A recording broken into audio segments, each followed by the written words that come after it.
Okay, so we're going to want to start up Revit, and then the other thing we're going to want is if you go to Canvas and you go to Files, go under Plans, and we're going to want to download both of these right here, the 100 permanent set and the Suite Care Center programs. Go ahead and get those downloaded real quick. We will be using those also throughout the project. Okay, go ahead and open up that file. We'll get going. Okay, so for this week's assignment, this is really about a 2-week long assignment. You have 2 weeks to complete it. Some of you, there's a good chance you can get it done tonight. Some of you, it's going to take you a little bit longer. But first, we're going to kind of talk about the assignment. We're going to do some setup for the assignment, and then I'm going to let you guys loose.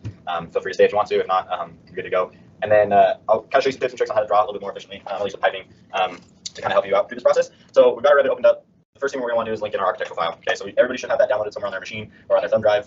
Sorry, can I duplicate yours in seconds? Yeah. I turned it off so I could do something real quick on the other. It's not under the Blue on my desktop. Architectural files. Everybody should have that downloaded on your machine somewhere. So go ahead and find that. Mine's just on my Blue on my desktop. It's not under the. There it is. Okay. Now when we load this in, we kind of just do our pipes here because we started just a new project. We just do some in. They're not going to be anywhere near where the architecture is set up. So for now, we're not going to worry too hard about these 3 pipes are going to be shown. But once we get the architectural model linked in, we'll start moving forward. So we're going to download these. The set plans? Yep. Yeah. Okay, we don't necessarily need those right now. We'll get into those here in a second. But to start off, one thing we are going to want to do is clean up our architectural file. So everybody knows what I mean by that. We're going to get rid of the site. We're only going to show the necessities of grids, walls, windows, doors, all those that we've talked about throughout the past. And those of you who don't remember how to do that, it's just under your visibility graphics. We'll come in here. We'll go to our Revit links because we want to clean up the file that we linked in and not our file that we're working in. We'll just come in here, display settings, custom, model categories, and custom. I hope that you guys all kind of feel comfortable with this by now. You have had to do it several times, so go ahead and clean that up, and then we will get going. These 3 pipes are going to be shown. Once we get the architectural model linked in, we'll start moving forward. So we're going to download these. The set plans? Yep. Yeah. Okay, we don't necessarily need those right now. We'll get into those here in a second. But to start off, one thing we are going to want to do is clean up our architectural file. So everybody knows what I mean by that. We're going to get rid of the site. We're only going to show the necessities of grids, walls, windows, doors, all those that we've talked about throughout the past. And those of you who don't remember how to do that, it's just under your visibility graphics. We'll come in here. We'll go to our Revit links because we want to clean up the file that we linked in and not our file that we're working in. We'll just come in here, display settings, custom, model categories, and custom. I hope that you guys all kind of feel comfortable with this by now. You have had to do it several times, so go ahead and clean that up, and then we will get going.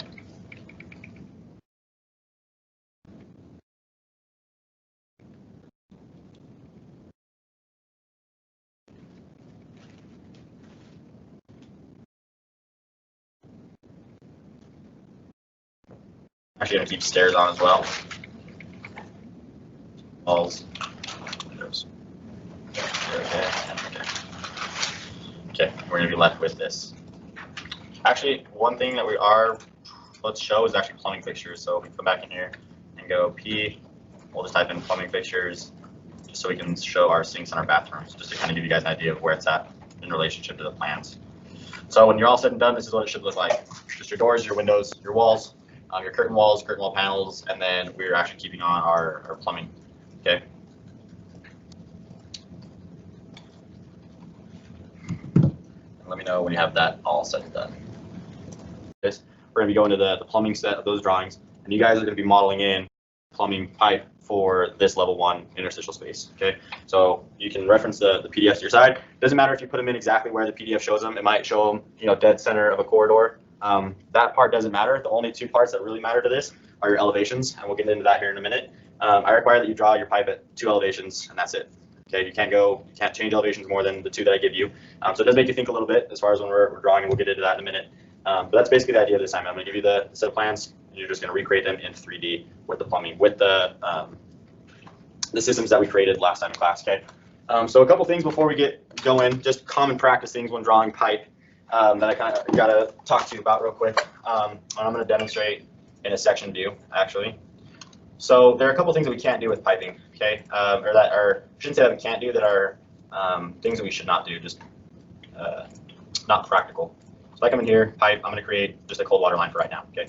Just to kind of give us some context of where we are. So I'm going to start right here, and that's going to be 1 pipe. And let's say I have another pipe that is coming in this way. Okay, so let's say that as of right now, these are 2 different, I'm actually going to change the systems real quick. Okay, change the pipe family, and we're going to change the pipe type. Okay, so I've got a cold water line. Yeah, sorry, real quick. I just loaded those, so we're going to keep all 6 of those files we downloaded as well. you're linking in the architectural model that we currently have. We don't need the structural for today. Okay. Okay. So we've got our plumbing line and our two plumbing lines of cold water, hot water, and these lines, if I go to a section view, they are running at the same elevation. Okay. And the whole point of this is I have to get above this pipe. Right? I have to get over it. Right. So if I had, let's say, another pipe. Let's just do this for a second. It's easier to show on the plans, but this will work too. This is kind of the big one that always holds people up. Okay, let's say I have this scenario. So this is a cold water line off to my right.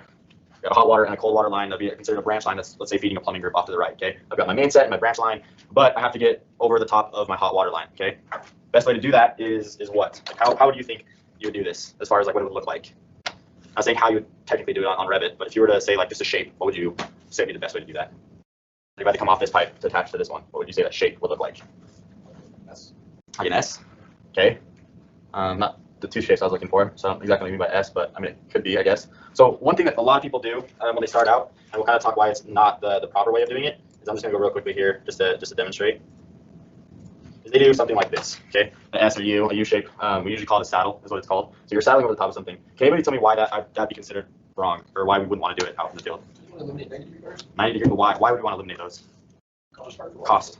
Huge cost, right? So really, I'm adding in two unnecessary fittings, unless there was something that's obstructing me right here. But in this case, what you guys are doing, there's gonna be no obstructions. You got two elevations to work with. So you cut your cost down by 290s and a length of pipe right here, and you get up into, let's say, like really large diameter steel piping. Those fittings could be $800 a piece, depending on what the size of it is. Now copper, it's a little bit cheaper, but I mean, you're still really expensive just adding in two fittings. So the way that I usually try to tell people to do it is just going at one elevation. So kind of doing it like this. You just come off the top, and now my branch line is running at one elevation. So typically, you've got your main set of pipe, your main, we call it rack, right? Your main rack. The reason we call it rack is because it's on typically one piece of unistrut. And it's cheaper to do it that way instead of multiple clevises. And we'll get into that in a second. So we have two pipes. We're really going to have three because we're going to have our hot water return line in here as well. So we're really going to have, it's going to look like something similar to this, okay?